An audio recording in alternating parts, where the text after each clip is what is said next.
Okay, live from Huntertown, Indiana, it's Soarin on the air. So we have a lot of stuff going on today. It's spring, and boy, things are just starting to pop loose. You can't tell what's going on today. So I'm going to start off. Let's see. Well, last view of winter here. This is Sue Hansen and her dog, and this is I guess you call that an owl man? I don't know. A snow owl. Okay, snow owl. And so Snow Owl wearing a Comet's, what's that? Scarf. Scarf. There you go. Comet's scarf. And she showed that to the Comet's people, and they said, hey, that's really great. So they put it up there on the Jumbotron, showed it to everybody. And as a result, we got about $500 in donations. Fantastic. Wow, that's great. So that's really great. So, some of you other Comet fans, you can send in money too. It doesn't, you just didn't have to do it for the Snow Owl. So Snow Owl, and then some real excitement. We got some new pine trees installed. Get our windbreak. So the guys came out, and oh boy, big machine to put in pine trees. So more power. Woo, woo, woo. So let's see, Kim and Bo Blanchard, they installed those trees. Then they're a donation. So those trees are that's about $1,500 an installation. So they put in 5 of them. So here we are. There. This was yesterday afternoon when they put in 3, and they put in the last evening and 1 this morning. So we have 5 new big beautiful pine trees out there. And so Nicole has stepped right up, and she says she's going to make sure they stay watered and trimmed, and then she's going to install the Christmas lights for next year. Oh, thank you, Nicole. Oh, they are beautiful trees, though, I have to say. Blanchard Tree and Landscaping right here in Huntertown, and they're just about 4 miles up the road from us here. And not too far away, and it was just fantastic watching all that machinery at work. And I was amazed. I was shocked at how big these trees are that we have. Oh yeah, they're beautiful trees. I mean, so I already noticed that there's sparrows trying to move into them, so it didn't take them too long. So maybe when we're done, if we have time, we'll take a walk outside. Yeah, we'll take a walk outside so you guys can take a look. It's a nice day out there. Tomorrow's going to be really not so much fun. Last week, I forgot to mention, the Falcon Cam is back in order, okay? So take a look at the Falcon Cam so you can go on to the Indiana, Michigan Power Company and click on to the Falcon Cam. Or you can get to the Falcon Cam by going to soarinhawk.org, and there's a little button up there that says Falcon Cam, and you go click on that, and it'll take you right to the Falcon Cam. And I don't think she's laid any eggs yet. 2. 2 eggs? Yep. Oh, we're off to a good season. Okay, yes. two eggs. Count them. Okay, so we got 2 eggs going. There was some rumor that there was a third peregrine down there, but apparently not. That would have been very interesting. We don't want any of that menage a trois stuff going on here. So it's so anyway. So the Falcon Cam is in order, and let's see here. I'm just going to turn that over so you get a blank screen. Tomorrow morning, if you get up bright and early. Soarin Hawk is going to be on the Wayne TV News during the morning news program, so we're going to be on there, and we're going to have some of our birds out. Depending on who wakes up, I don't know, but the owls are going to be surprised to see somebody at 5 in the morning. But so we're going to be on at 5:05 and 5:35 and something like 6:05 and I think 6:45. So we're going to have different birds on and different handlers. Okay. So you'll know what's going on. Oh, there you go, Wayne TV 15. Yeah, I tried to get that on my computer, but I couldn't get that up there. That's okay. So anyway, so it's going to be just great. So fortunately, we have our colleague here in the office, so we'll be able to enjoy that. And Anne has said that she'll send over 2 batches of chocolate chip cookies to keep us going because we're going to be up before the donut places are up. So DD's won't be open yet, and Kroger's won't have their donuts ready yet. But we can't have our people starve. So join us in the morning, bright and early, and or if you're smart, turn on your DVR. Okay. That's pretty early. Program the DVR, and And so that's going to be good. So we want to get to today's topic. Baby birds. It's baby bird season, or it's coming up, okay? It's, there's some of the birds are already laying eggs. In fact, we're in the process of trying to rescue a red-tailed hawk nest that has an egg in it, and apparently it's in a place where it shouldn't be. The power tower has to come down, and the nest is sitting there. So some of our more strong people are going to go out there to rescue the eggs, rescue the nest, and they're going to transfer the nest over to another pole. And hopefully, and it's happened in the past. We've been able to transfer nests or move them a short distance, and then the hawks come back and they take care of the kids or the eggs, anyways. So baby birds, it's going to be that time of the year when all these little things, aren't they cute? Aww. Yeah, so all of them have the little yellow mouths open, begging for food, and they get out there and they're all fluffy and they're hopping around the lawn. And sometimes, for some reason, somebody has to rescue them. And so here they are sitting outside of their normal habitat. But they grow up and they look cute, and we just want to take care of them. Oh, even the vulture babies look cute. Hey, Air, is that Air? Yeah, that's Air. There's Air over there. This is what you looked like when you were a kid. Okay.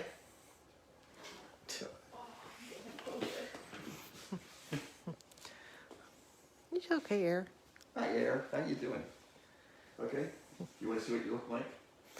Yeah, that's what babies look like. Okay. Oh, and look at those silver wing panels. Yeah, those are really good. Do you want more space? So he's looking pretty good. So that's it. Oh, sorry. Nice big wingspan there. How you doing? Yeah, so it's getting to be baby season. So come on back over here and we'll take some more pictures. Take a look at some more kids. So even, particularly like vultures, I mean, don't they look sweet and cute and everything? So, yeah. Are you insinuating that Air doesn't look sweet? Well, some people don't think so, but I think he looks great. I mean, he's got that nice blue iridescence out there, and he's in good shape. I agree. They're beautiful birds. They're beautiful. And then there's some other ones that are like another mystery bird. And here's a baby barred owl, being cute. Look at the little blue reflection in the eyes, that kind of thing. When did we take that picture? Back in 90-something, Or sometimes you see these little guys sit, whoops, I think I went too fast. Anyway, so more barred owls, that's going to be one of the things that we find. And, so what do we do with all these cute little, there's a great horned owl. You can imagine what he's going to look like later. So baby birds, they're cute, okay? We can't help ourselves. They appear to be helpless, but you know what? Sometimes, they're really not all that helpless. And we humans, we just want to help. We just can't help ourselves. But sometimes in the process of helping, we do more damage than good. And so, so let's discuss a few things about baby birds and what to do. So caring for baby birds, okay? Caring for baby birds is not all that easy. Well, let's see. First thing, what happened there? Oh, you had to provide proper nutritional food for the babies. Some birds eat berries and things, Some birds eat bugs. Some birds eat worms, And when they're little babies, they can't process this. So typically the adult goes and masticates the worms or the bugs or the berries and everything, then spit it into the mouth. Now, I'm not too sure about too many people that out there that want to do that, chewing worms first thing in the morning and then spitting it into a baby's mouth, And you just can't do it just first thing in the morning because they are growing like mad. So you have to do this about once every half hour, So every half hour, and this is probably going to go on for about a week, that you're going to be, chewing bugs, chewing worms, chewing berries, get them all balled up and then spit it into the baby's mouth. Not a lot of fun. Maybe once or twice, Maybe once or twice, So anyways, providing proper nutrition. And like I said, you got to know what kind of bird you're taking care of. Like those mourning doves, those mourning doves depend on crop milk. Okay, that's cells that are regurgitate off the mourning dove's throat. Okay, so that comes out of the crop there and then goes into the baby. Okay, so I mean that's something you just can't go down to Kroger's and buy some. You know, you got to go and get. So a lot of this stuff is not that easy. Sometimes when they're a little bit grown up, like these little kestrels, you get a plate full of mealworms and watch them, go to town on them. But these guys here are about 2 weeks old. So, and the thing is, things like mealworms, they have nice hard shells. And a lot of baby birds don't have beaks that can process a hard-shelled bug or worm or something like that. So, so they have real soft beaks. That's why the adults masticate everything, grind it all up, and then feed it to the bird. You can't see my hand gestures, right? Well, I did see one for, I don't know how, but I did. So you can't see my hand gestures. But anyways, they grind up the food, so, okay, you can see it there. Okay, so there's the, so caring for baby birds, like I said, it's not all that easy. Come on, where's the next little thingy? Come on, where is it? Okay, you got to provide the proper environment for them. So, so it's kind of like, well, you got to keep them warm, okay? Especially when they're featherless. So they got to be kept at about 100 to 102 degrees, until they get enough feathers on them. So that's one thing. So they got to be kept quiet. They got to be put in a nice, quiet place. And also they should be covered, so it's kind of dark in there. So, it's amazing. When it's nice and bright, they chirp a lot, and when it's dark, they go quiet, But somewhere along the line, they're going to get, Plus, also, you got to put them in an environment where they can't hop out of the box or fall on the floor or things like that. So there's a lot to it, And, so providing a proper environment for these guys is kind of difficult. Let's see what's next. Oh, and then you got to teach them survival skills and behaviors.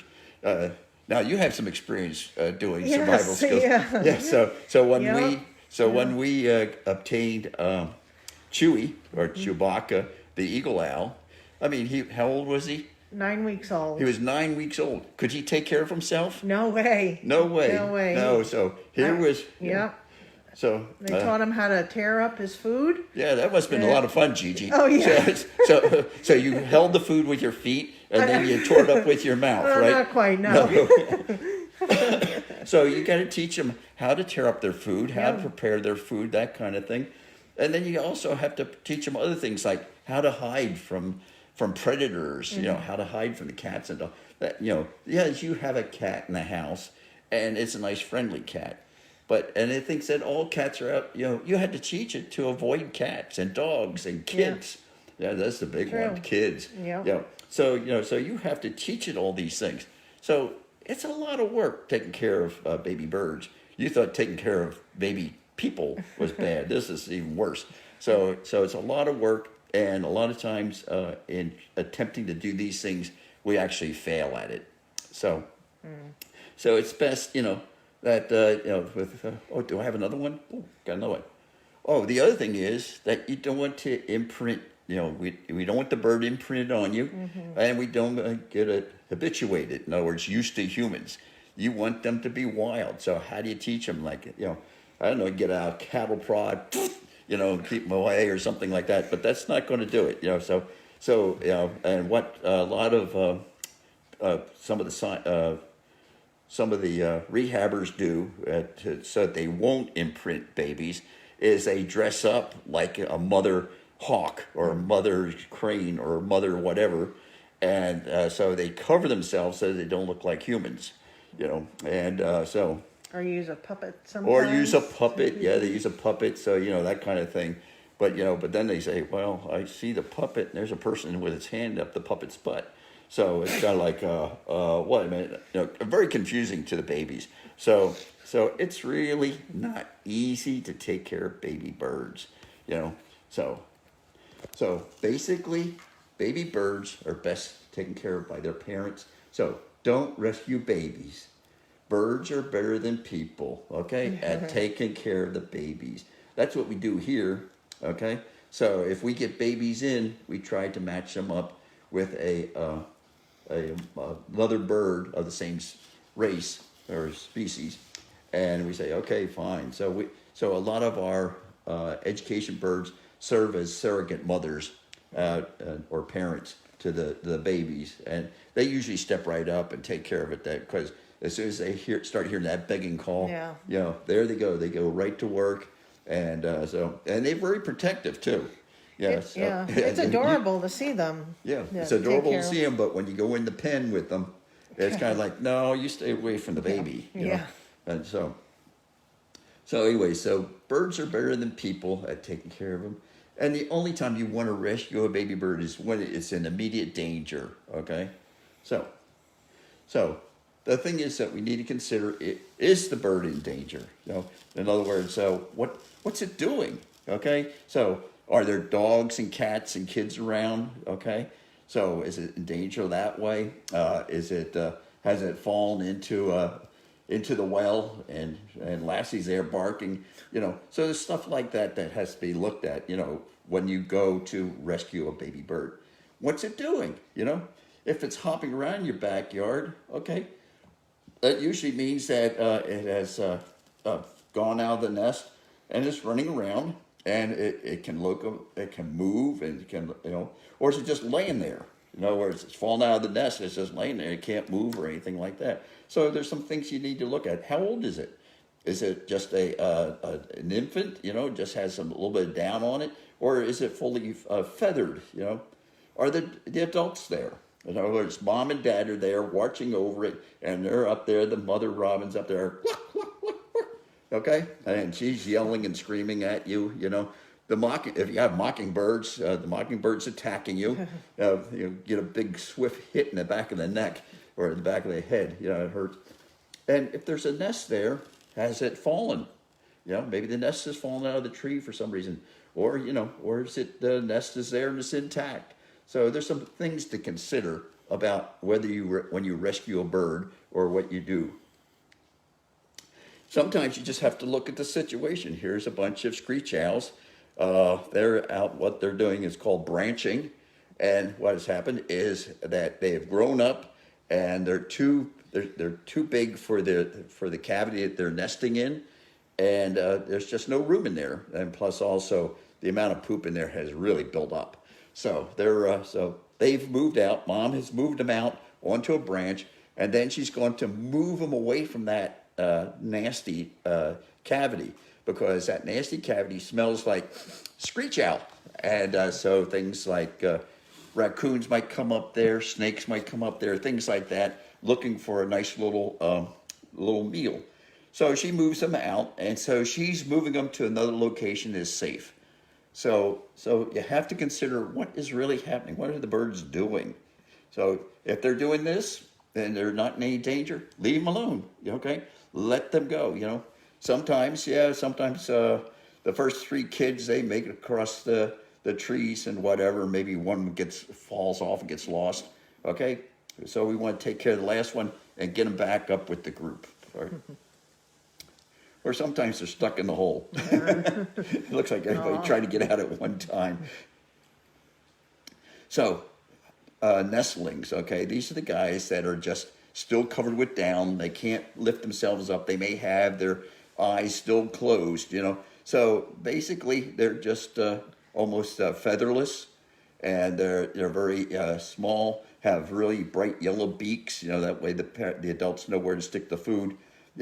So they're fairly, and they're not moving anywhere or doing anything.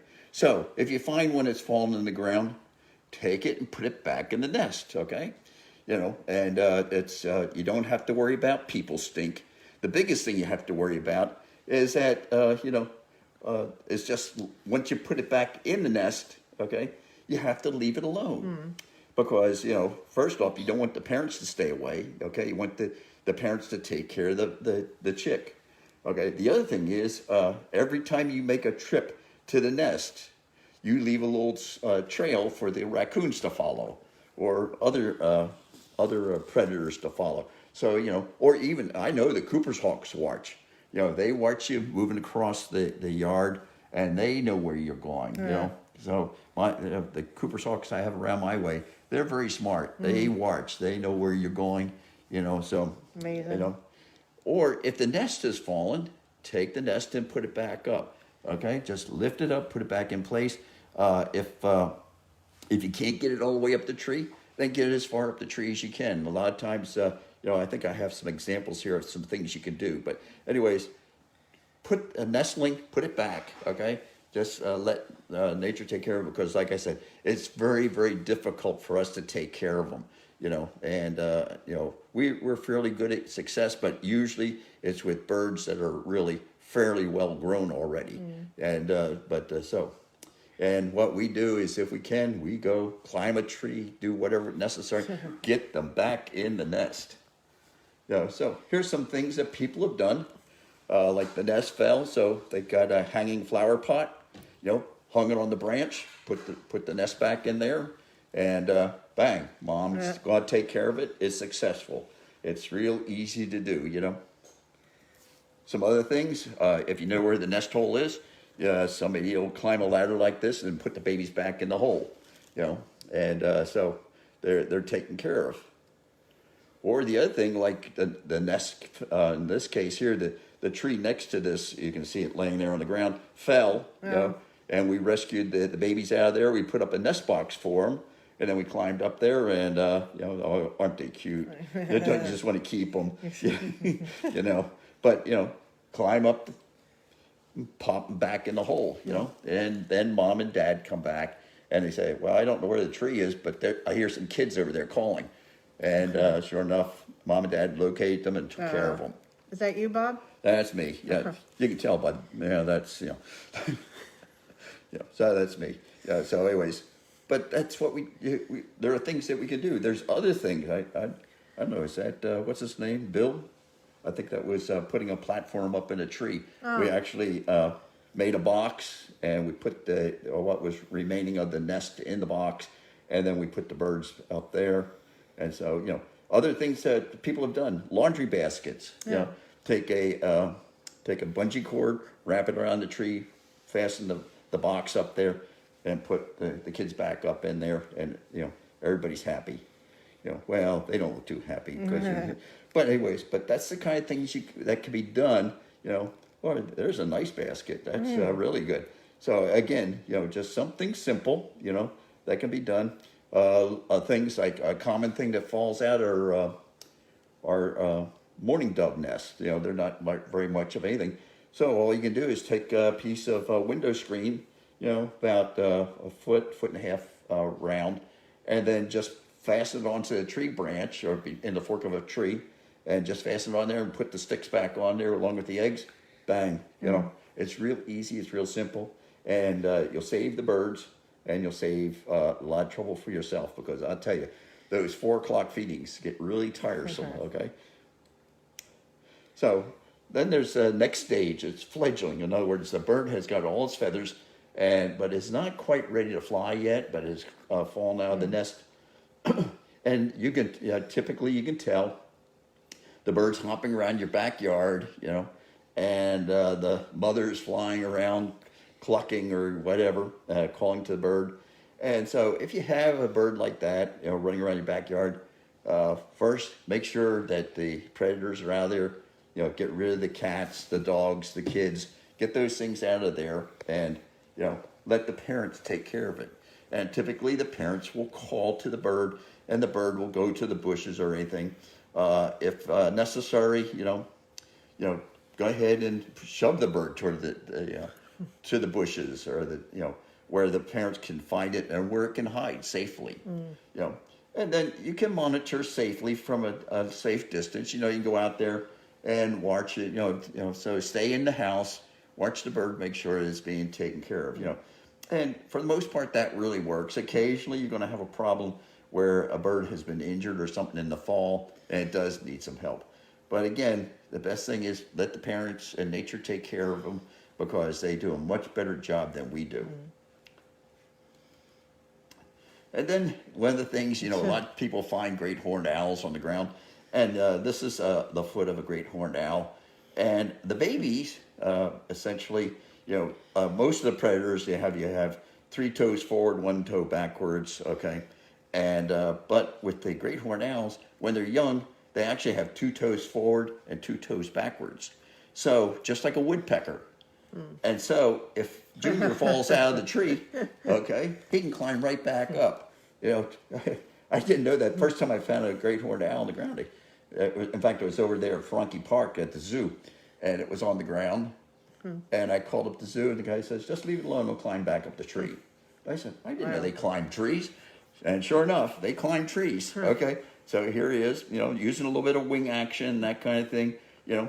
And it's probably best, you know, especially something like a great horned owl, is just leave it alone because mom and dad have those same talons, and they're quite gifted at flying, at going after stuff. So you just want to leave them alone, you know.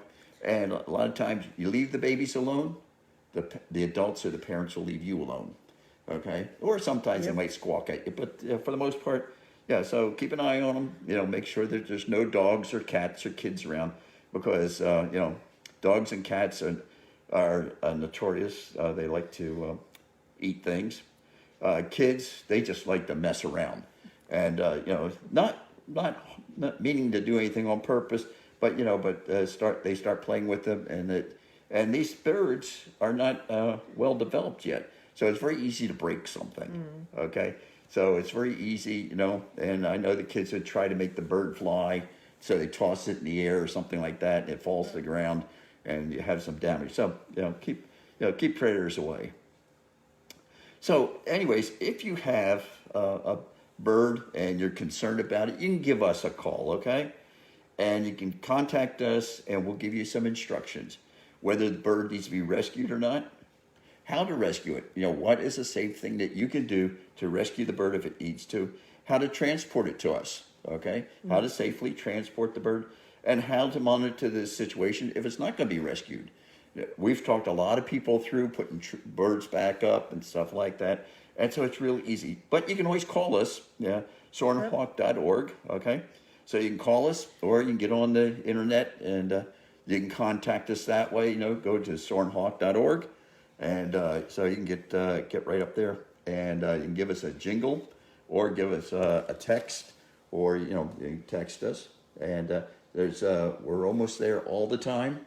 Occasionally we're not there because we're out rescuing birds. Yeah. Or we're out there feeding baby birds. So there's Gigi out there chewing her cud and feeding seed to baby birds. And, so we're not, and some of the stuff that we just don't really enjoy a whole lot. But the thing is, it's great when we can successfully leave a bird go.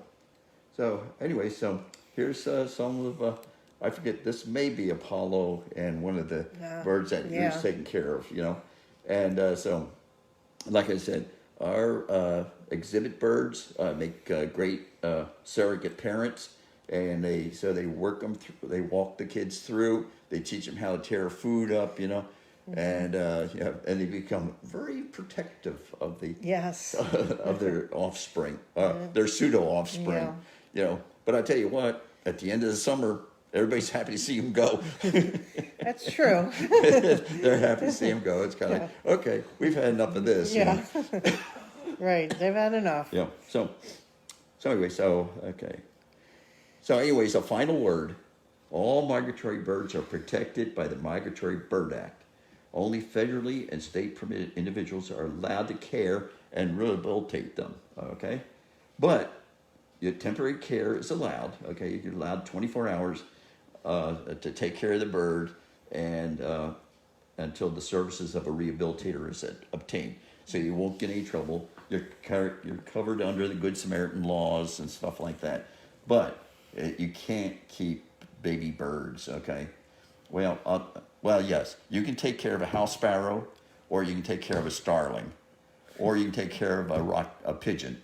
Okay, those you can have. Okay, you can have those, and actually, starlings are quite interesting to raise. Okay, so they'll teach you a few things, but eventually they go wild and they don't want anything to do with you. So sparrows are a little different. But anyways, so yes, but all migratory birds, and that includes ducks, geese, cranes, you name it. You know, they're all protected. Okay. And so you can visit us at soarinhawk.org. And springtime is coming, and we're going to start getting some orphans and things like that coming in. And so you keep an eye on our website, and you can see what kind of birds we're getting, what we're taking care of, what we're nurturing. So let's see what else I got on here. So anyways, if you want to come out and visit us, all right, you can come on out. We're open, well, I was going to say we're open 24/7. No, we're not quite open. But we prefer, if you'd like to come out and visit, you call us ahead of time. We can schedule an appointment. We like to have people come out between 1 and 2. And that's when most of our crew is here. And that way you can really talk to the volunteers and, discuss volunteering with us, or finding out how much work is really involved in the birds. Also, you can get close-up views. So you can go there and you get your picture taken with the vulture, okay, and to be real happy, or the eagle, or some of the owls and things like that. So come on, give us a call, and we can set up, and you can come on out here and visit. And don't forget, I know I'm always begging money, okay? And it takes a lot of money to take care of our birds, and especially now that some of the companies that used to provide us with some of our rodents and things like that have gone out of business. I think partially thanks to the COVID thing and other considerations. So it takes us a little more, and but we give these guys first-rate quality medical service. So we have we have our own vet tech. We have a veterinarian that's available, and so it's so that takes a little bit of cash to to keep those things going. And so if you think your medicine down at the pharmacy is expensive, you wait till you see what we have to pay. So it's and we don't get the senior discount.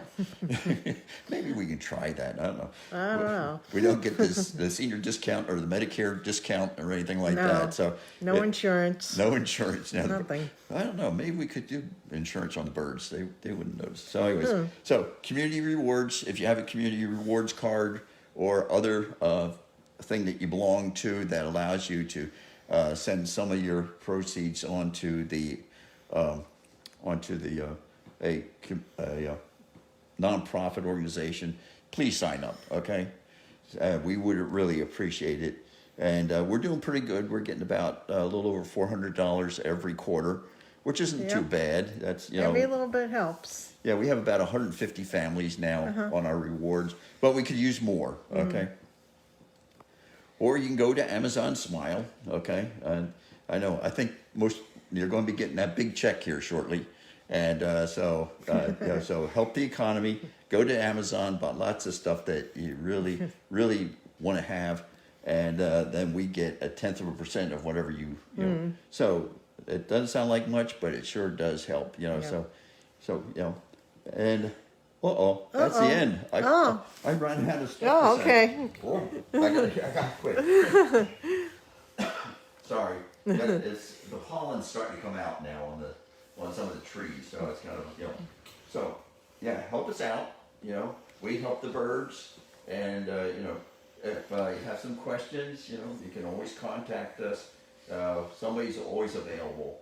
And I think the latest I answer is about 11 o'clock at night, but that's and so we get questions that come in really late. But get up early tomorrow morning. We're going to be on Wayne TV at 5:05. And at 5:35, and at 6:05, and 6:45, more or less, So, but tomorrow's going to be a crummy weather day, so we may get preempted by the weather. But we're going to be here, and so we'll have some of the birds out, we'll have some of the handlers out, and some of the handlers are now giving me an evil eye because they said, I don't want to get up that early. In fact, one of our handlers said, "Oh, the news at 5." And I said, "Yeah." Then we said AM, and she fainted. So anyways, so come visit us, and again, get on our website and go to the Falcon Cam, and you can watch the peregrines up there. So they got 2 eggs already, so they're expecting an early spring, and fortunately, there's lots of pigeons downtown for them to eat. and it's kind of exciting to watch them working at it. And so until next week, I'm going to say goodbye. Goodbye, Okay. Gigi. Goodbye, Nicole. Goodbye, Air. Bye, Bob. Bye. Bye, everybody. Thanks for tuning in. Yeah. See you next week. And I really want to thank those tree guys. Boy, those trees Yeah. are beautiful, you know. And so now we'll get the Christmas lights on them, and they're going to be really, really nice. Okay. Bye-bye, everybody. Bye. Bye.